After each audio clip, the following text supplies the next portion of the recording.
Good afternoon, everybody. Again, this is Brandon with the Charter Authority. We're going to go ahead and get started here on our annual Nevada School Performance Framework, or NSPF training. Before we get started, just a few things. We are recording this, so we'll provide the recording link and presentation to you in the next couple days post. Second, if you could mute yourself if you haven't already. And then third, if you have a question or comment, you can type it in the chat, and we'll get to questions at the end of the presentation. So as an introduction, we're the accountability assessment team for the SPCSA. Essentially, we help schools meet deadlines and submit accurate data. As to the team members, Selchuk is the supervisor for our team.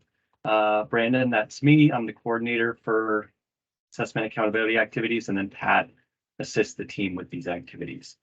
We also have a few other staff members from the SPCSA on the line, and I want to specifically point out Anna Reynolds, who's on our school support team.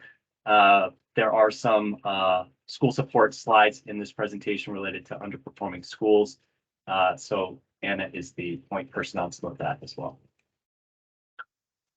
So here's an overview of the presentation. There are some outcomes there on the left.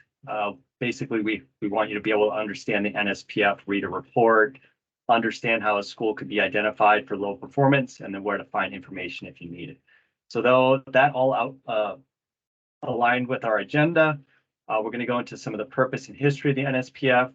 We'll go into a little bit more detail about how the NSPF functions and the performance it measures, specifically the indicators and measures.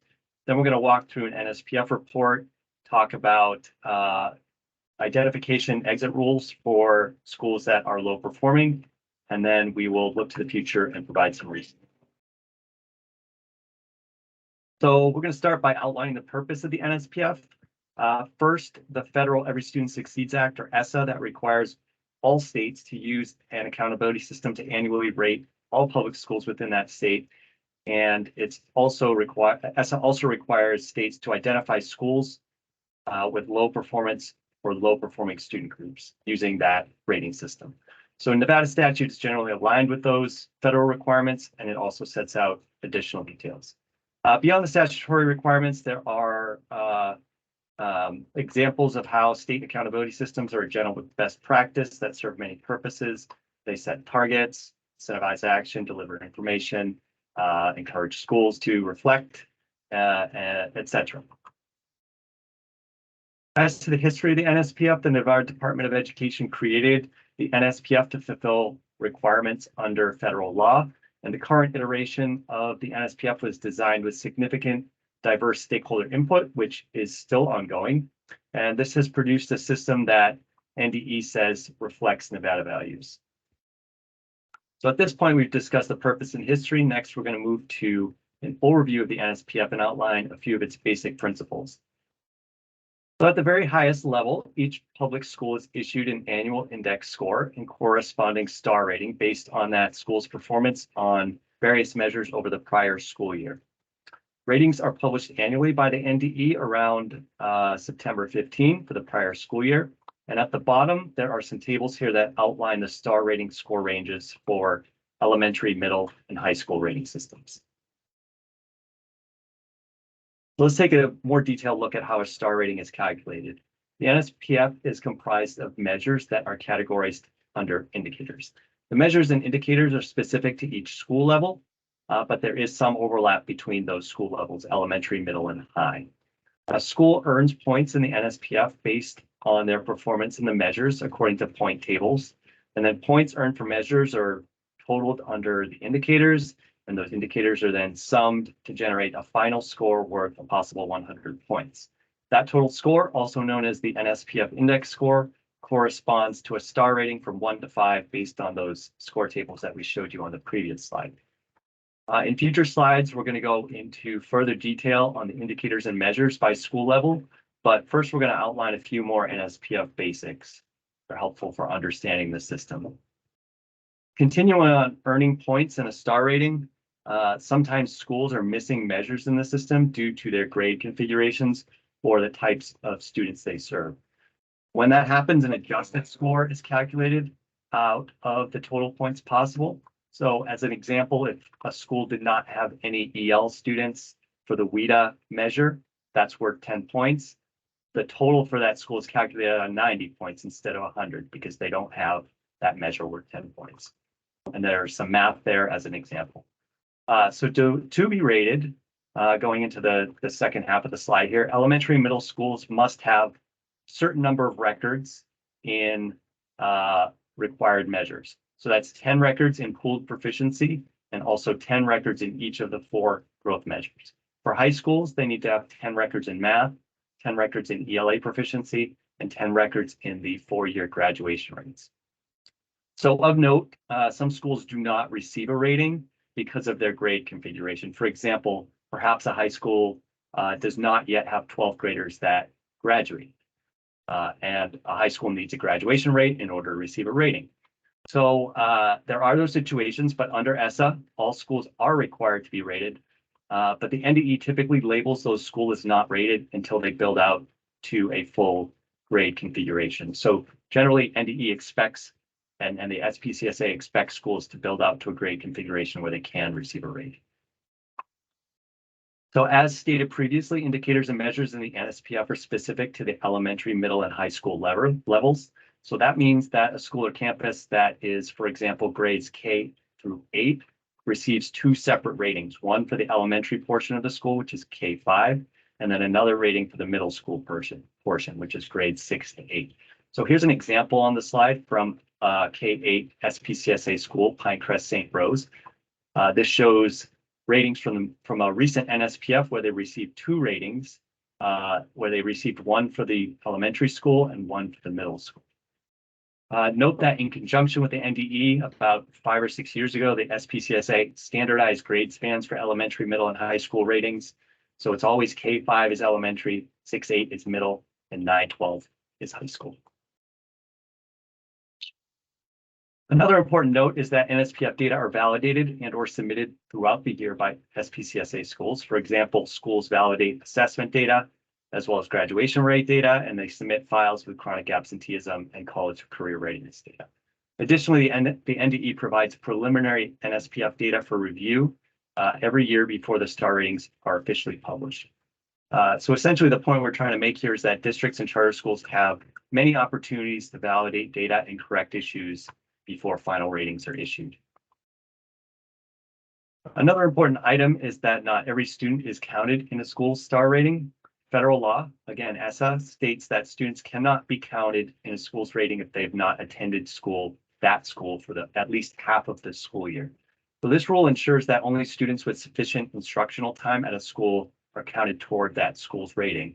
And essentially that student is representative of the school. The NDE uses something called year in school, or YIS, to properly count students toward a school rating. When YIS equals yes, or 1 for a certain student, it means that the student's been enrolled at the school for at least 1/2 of the school year, and therefore will count in the measure for the school's rating. The last sub-bullet here returns to the point we made on the previous slide regarding data validation. YIS is something charter schools are responsible for adding and or validating during data validation processes. So it's extremely crucial to make sure YIS is accurate for students so that the appropriate students count in a school rating. A school doesn't want to be 2-star instead of 3-star because 20 students that did not receive adequate instructional time at the school were accidentally included because their YIS flag was incorrect.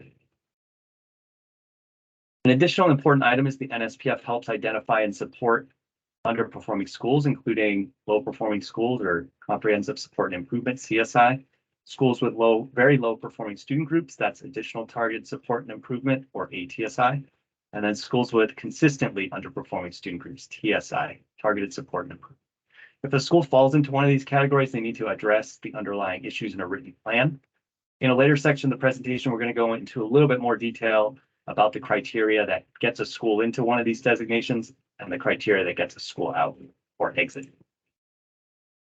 The final basics item here relates to how the NSPF impacts SPCSA schools. So first, the NSPF provides one data point amongst many others that inform SPCSA authorizing decisions such as charter amendments or renewals.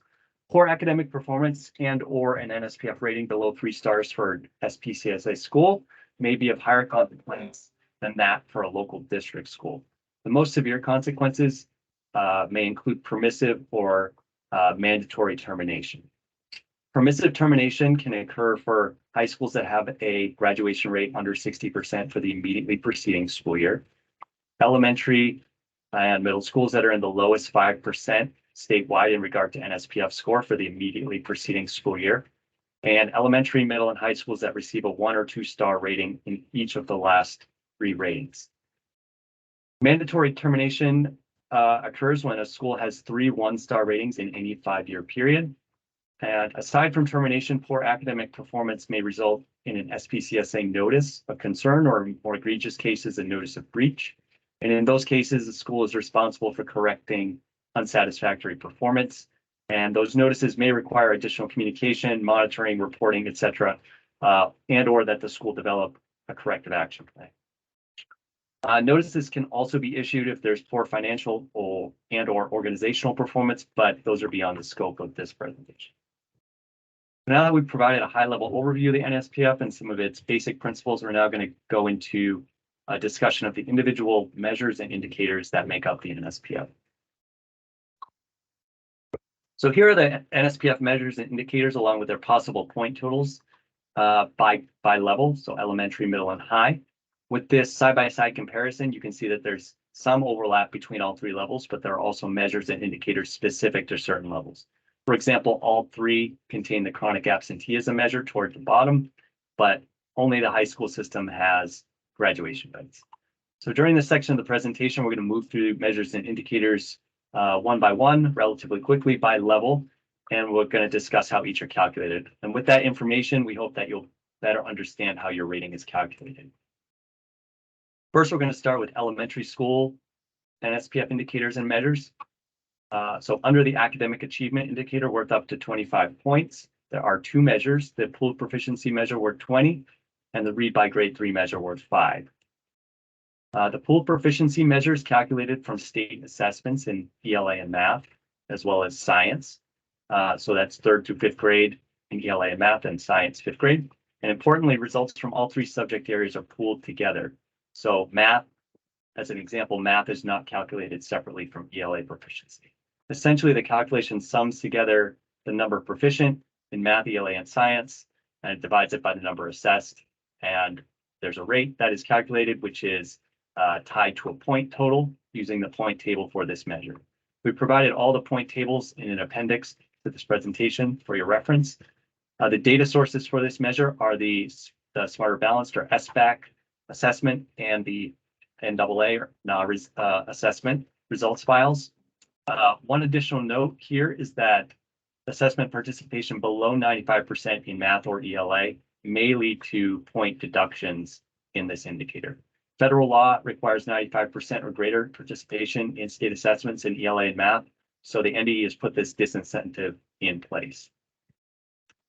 The next one is the read by grade 3 measure worth up to 5 points. That's the ELA proficiency of 3rd graders. So this measure is generally aligned with Nevada's read by grade 3 law. It's simply the rate of 3rd graders proficient in ELA. And the data also come from the SBAC and NA results files. These students are also counted in the pooled proficiency measure. So note that ELA 3rd graders are counted twice in the NSPF, an indication of the importance of read by 3 to Nevada. Now we're going to move on to the growth indicator, which has median growth percentile measures and adequate growth percentile measures for both math and ELA. Note that this indicator is worth 35 points out of 100, and this weighting indicates Nevada believes growth is very important. Growth is pretty complex. At its core, growth is calculated using at least 2 years of consecutive SBAC scores, and it may use more years for a student if available. The NDE takes those multiple years of scores and then calculates how much growth a student has made compared to their peers across the state using something called student growth percentiles or SGPs. And those are a number from 1 to 99. As an example, if a student has a growth percentile of SGP of 75, that means the student has shown more growth than 75% of their peers. The NDE also uses adequate growth percentiles or AGPs to calculate if a student is on track to proficiency. The AGP is the minimum SGP a student must earn to remain proficient or be on track for proficiency within 3 years or by the end of 8th grade. So AGP can be thought of as a target. If a student meets their AGP target, that means the student is on track to stay or become proficient. AGPs are calculated for students each year, so the target is annually adjusted to account for where the student has scored in the past. After that overview of growth, hopefully the median growth percentile and adequate growth percentile measures for both math and ELA are somewhat clearer. The median growth percentile measure is simply the median of the school's student growth percentiles. As an example, if a school had 5 students with SGPs of 50, 60, 70, 80, and 90, the median growth percentile MGP would be 70. The SGP right in the middle of that list, the median, if that list was arranged in numerical order. If a school has a high MGP, such as 85, that means students at the school have demonstrated much more growth than their peers across the state. The data source for this measure is the NDE SBAC growth file, and we provide that to schools once it's annually provided to schools once it's finalized by the NDE. The next measure under growth is the adequate growth percentile measure, or AGP. That's the percent of students that have met their growth targets, or AGPs. If a school has a high rate of students meeting their AGP target, it means that many students are on track to remain or become proficient. Sometimes a school's proficiency rate under academic achievement may be low, but the AGP rate may be high, indicating that there is growth happening and proficiency may increase in the future. Again, the data source for this one is the SBAC growth file. The next indicator is the English language proficiency indicator worth 10 points, which contains only one measure, WIDA AGP. So WIDA adequate growth percentile measure, or AGP, is calculated very similarly to the SBAC AGPs, except WIDA assessment results are used instead. The measure is the percent of English learner students who have met their WIDA AGP growth target. So that tells one what percent of ELs are on track to English proficiency in 5 years or by grade 12 and a subsequent exit from EL services. The data source for this file is the NDE WIDA growth file, which again, NDE provides annually, and we provide that to schools when we get it. Next up is the closing opportunity gaps indicator worth 20 points, which has math and ELA measures worth up to 10 points each. If the growth indicator and this closing opportunity gaps indicator is added up, that's 55 points. So growth related measures are worth more than half of the points available in the NSPF. So these opportunity gap measures are the percent of students that met their current year AGP target, growth target, who were not proficient last year. Generally, a high rate in these measures indicate a school has helped students who performed poorly last year get back on track to proficiency this year. Again, the data source here are the current year SBAC growth files and the prior year SBAC results files. The last indicator for elementary schools is the student engagement indicator, which only contains one measure under the elementary school rating system, and that is chronic absenteeism. Chronic absenteeism may be one of the measures most correlated to success in the NSPF. Schools with low absenteeism rates are more likely to have higher star ratings because they have students in seats who are learning. The chronic absenteeism measure calculates the percent of students that were absent 10% or more of their school days. The data source for this measure is the data file that's annually submitted to the SPCSA from SPCSA schools. We provide that to NDE. Schools can run an infinite campus report for this submission, but this report is designed to be run at any time of the year so that staff can keep tabs on students and chronic absenteeism rates. I just want to put a note in here about some recent developments in the past few years with chronic absenteeism. Student absences for which there is a note from a medical professional that excuses a student's attendance does not count towards NSPF chronic absenteeism, provided schools use the MDP attendance code for those absences in Infinite Campus, and that school code is mapped to the state MDP code. When the school runs the report that I talked about just a couple minutes ago, those absences are automatically removed from calculations in the state NSPF fields, and those absences do count for other state and federal reporting, like on report card or other federal reporting. And this whole thing about MDPs is a result of the legislature passing a bill a couple years ago saying those kinds of absences with a note do not count in the NSPF at least. Now that we've run through the elementary school indicators and measures, let's turn to the middle school system. Luckily, the measures highlighted in blue here are those that are also found in the elementary system. They're calculated in the exact same way as the elementary measures, except they include different grade levels. Middle school students instead, grades 6, 7, and 8. So we're going to jump to the measures that are different here. Middle schools have two different measures or two additional measures under the student engagement indicator. That's the academic learning plans measure worth up to 2 points and the 8th grade credit requirements measure worth up to 3. Academic learning plans measure is the percent of students with an academic learning plan. This measure is aligned with Nevada state law, which is linked here on the slide, that requires all middle school students to have an academic learning plan. There's no excuse not to earn these 2 points in the NSPF. They're basically 2 free points. So please make sure to have these plans set up for your students if you don't already. The data source for this measure is a data file submitted by schools to the SPCSA, and schools are able to run a report again out of Infinite Campus that pulls all these data, but of course, reports don't always pull correctly from Infinite Campus, so you should validate and confirm the data prior to submission. The other measure specific to middle schools is the 8th grade credit requirements measure worth up to 3 points. This measures the percent of 8th grade students that met specific credit requirements for promotion to high school.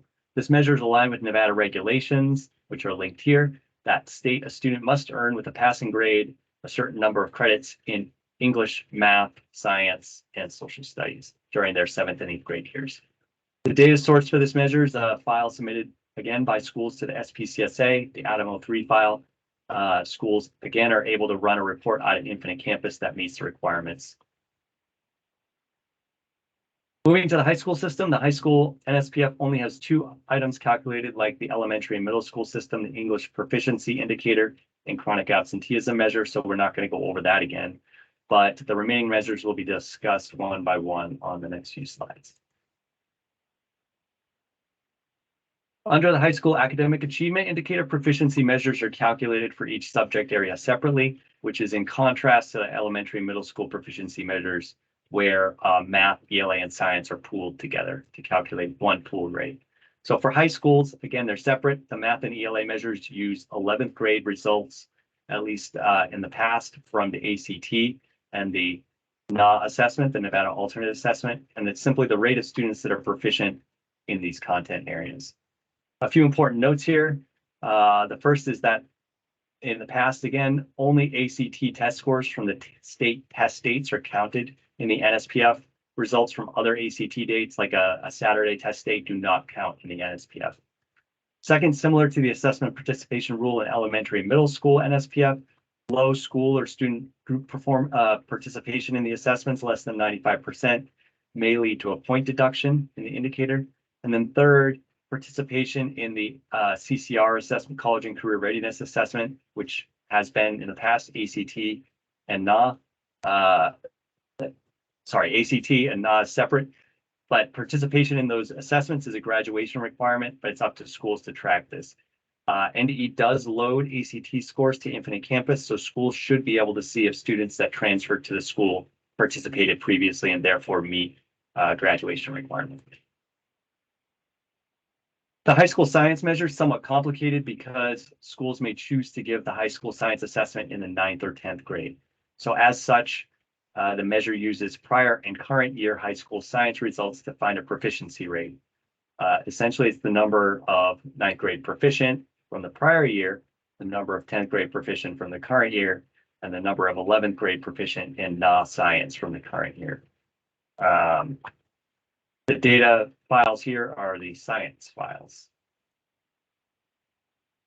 The graduation rates indicator for high schools is worth up to 30 points, a significant portion of the high school NSPF. There are 2 measures that are calculated similarly, the 4- and 5-year graduation rates. Both of these measures use a cohort of students that begins in the 9th grade where transfers are added to the cohort and transfer outs are removed. At the end of 4 or 5 years, the graduation rate is calculated. The data sources for this one are the 4 and 5 year graduation rate validation files. Those are validated by charter schools during graduation rate validation processes throughout the year.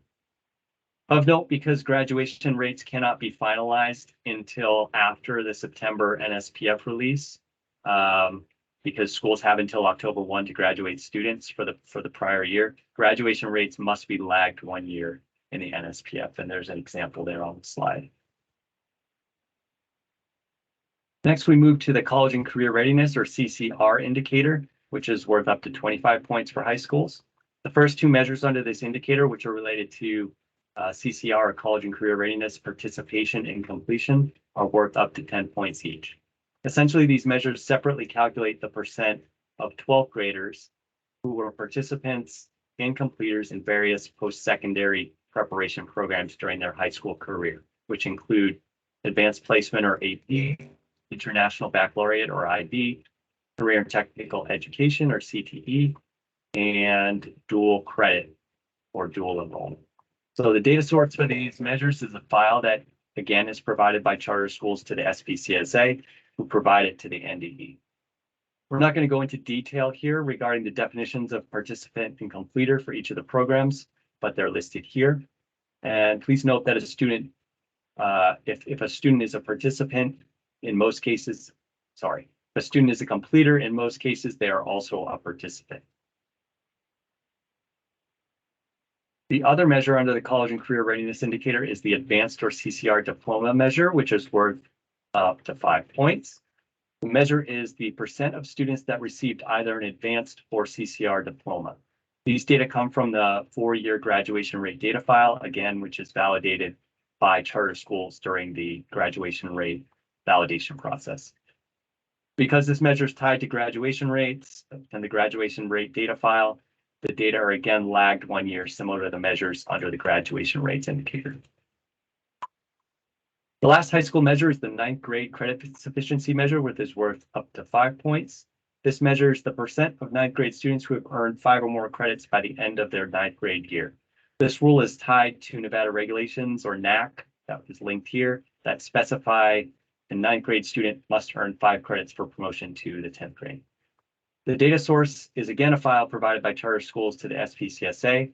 Schools can run a report on Infinite Campus that meets the requirements for this, but again, you always want to check those reports for accuracy before submission, as IC reports don't always report correctly. So at this point, now that we've gone over in detail NSPF indicators and measures, we're going to discuss where to access and how to read NSPF star rating reports. So first, star rating reports can be accessed from the homepage of the Nevada Accountability Portal, which I know many of you are familiar with. The search box can be used to find specific schools, and there's an example here where we type something in, then we click the Go button. Once we have searched for that school, the school's homepage is shown, and here a range of data can be viewed, but for this example, we're going to focus on the NSPF specific items, because there's a lot of data on this portal that's not just NSPF. So starting from the left, NSPF reports can be accessed under the School Rating Report tab at the top. And then further below, there's a little snapshot of the school's star ratings for the year that's selected. And then finally on the right, there's a little year menu so that past year reports can also be found. Once you click on that tab here in the top left, the School Rating Report tab, it brings up the full NSPF report page. And then one can switch here between school levels if needed. For example, this school has both an elementary and middle school rating report. And you can also download a PDF of the report in the top right. And then further in the top right, the year can be changed as well. So here's a view of an example full star rating report. At the top left, there's information about the school, including its demographics. And in the top middle at number 2, there are current year scores and star ratings, along with prior year scores and star ratings. Number 3 displays more demographics with certain populations. The top right at number 4 shows whether the school received a designation for low performance that we'll talk about in a few minutes here. Again, those are CSI, TSI, ATSI. And there's also a note up there stating whether the school has met the required 95% assessment participation. The middle section of this report at number 5 includes a descriptor of the school's star rating, along with text describing how ratings are determined. And there's also the table that we've showed previously in this presentation that displays the point ranges corresponding to star ratings. Toward the bottom are the performance data that you probably are most interested in beyond the star rating at the top. These are dials displaying points earned in the indicator, and that's at number 6 here. And the tables below each indicator show school performance in the measures, for example, proficiency rates. There's also a district data comparison shown, which is the SPCSA rate for that level. So this example is an elementary school, so the district rate here shown for proficiency is the SPCSA elementary district rate. If the indicator heading, as an example at number 7 there, where it says growth indicator, if that's clicked on the website, not on the PDF, more information will be displayed, which we've shown on the next slide. Once you click on one of those headings, you can get a little bit more information about that specific measure or indicator. There's a detailed description of the indicator and its measures, which is provided at number 1 here. And in the middle right at number 2, points earned in each measure are displayed because these are not displayed on the main report. Only indicator point totals are displayed on the main report. But here you can drill down to measure point totals. And then finally, multiple years of data are provided in the main section at number 3 for various student groups, including race, ethnicity, special education, those with IEPs, English learners, and then students eligible for free or reduced price lunch. They're under economically disadvantaged. Okay, so with the NSPF reports behind us, we're going to talk about the rules for identification of low-performing schools, as well as the rules for how and when those schools can exit that identification. And I just want to note that some of these rules have changed, we think, for the better in the most recent NSPF that hopefully make it a little bit more stringent to get in and realistic to get out. So we showed this slide earlier in the presentation. As a reminder, the NSPF helps the NDE identify and support underperforming schools, including CSI, ATSI, and TSI schools. And then schools that get those designations are generally eligible for funding to address performance. Again, and this is per ESSA. ESSA requires states to use their rating systems to identify these schools. The next few slides, we're going to outline how schools are identified for and can exit these designations. The first one is Comprehensive Support and Improvement, or CSI. And these in Nevada are the generally the low performing schools. So the first category of Title I schools at or below the bottom 5th percentile index score by level. So NDE calculates 5th percentile for elementary, middle, and high. And if a Title I school is below that, they become CSI. The next category of CSI are high schools with a 4-year adjusted cohort graduation rate below 67%. And the third category are Title I schools that did not exit an ATSI designation. So that's another designation we'll talk about here in a minute after a 3-year improvement plan.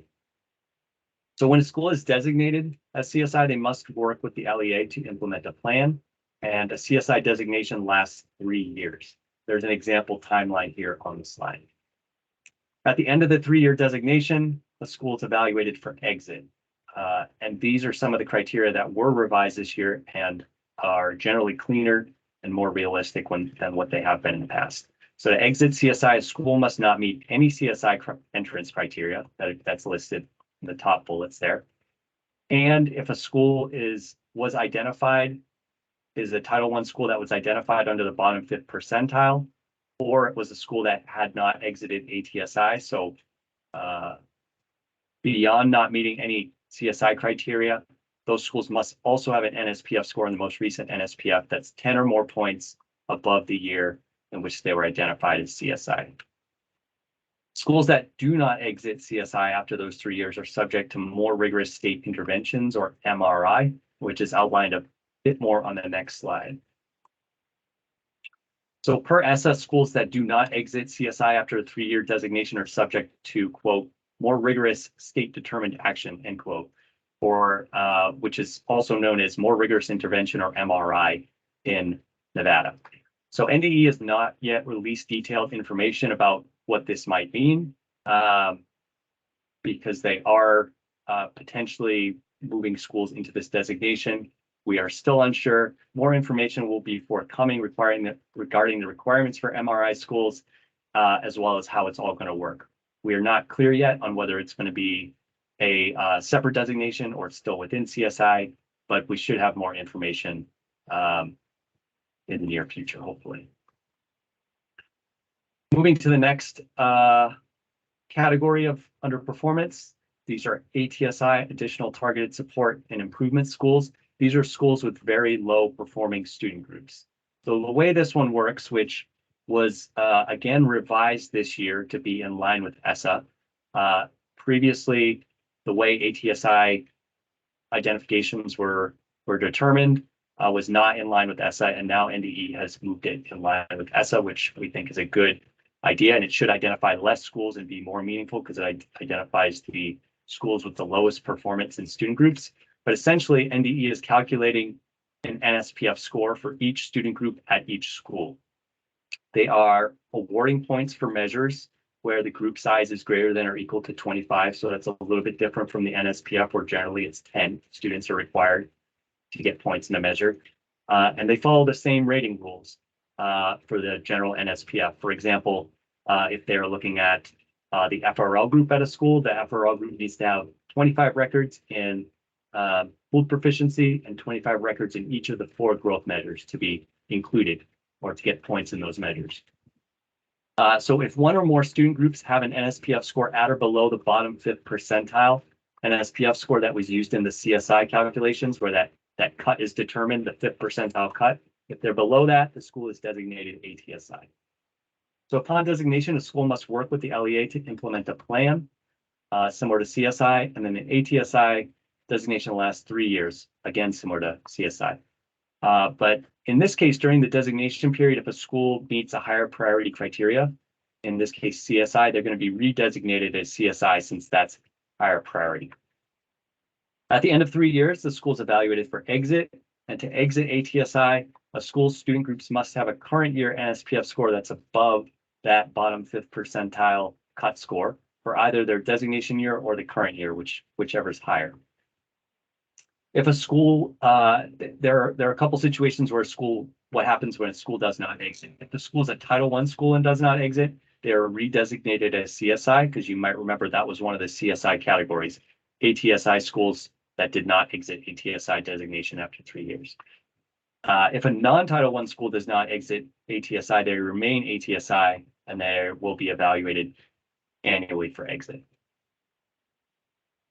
Moving to the last category of low-performing schools, TSI, targeted support and improvement. These are schools with consistently underperforming student groups. Nevada has defined this. So ESSA only says you need to identify schools with consistently underperforming student groups.